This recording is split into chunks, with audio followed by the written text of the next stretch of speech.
Do you have one of these vintage Craftsman toolboxes with the friction slides? Maybe you need to lubricate them or take out one of the drawers, or maybe one of your drawers is falling out. Let me show you how to fix that. Very easy.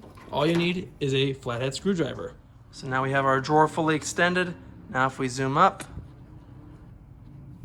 we'll just push in. I might need to put some pressure on the toolbox and pull, and you'll feel it slowly come out. And now we do the other side.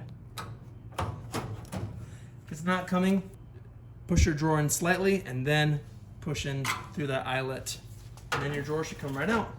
You can see here, this is what we put the screwdriver in through that hole onto. Push down this wing. This is the stop that when the drawer comes out, engages here. And that's why we want to push it in like that so the drawer slides right out. Now to clean these drawer slides up a little bit. And throw some lubricant on there. So if one of the sides of the drawer is coming out, all you need to do is adjust that wing out.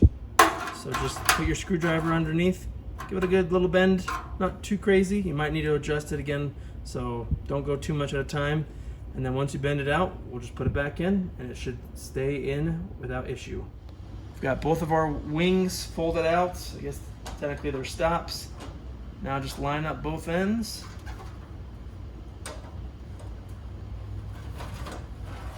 And then you should have resistance like this. Once it gets about halfway, that means that the wings have met the stops.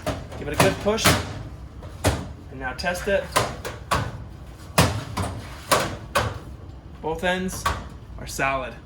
Hope the video was helpful. If it was, give it a like and subscribe. Questions or comments, tips, put them below. See you in the next one.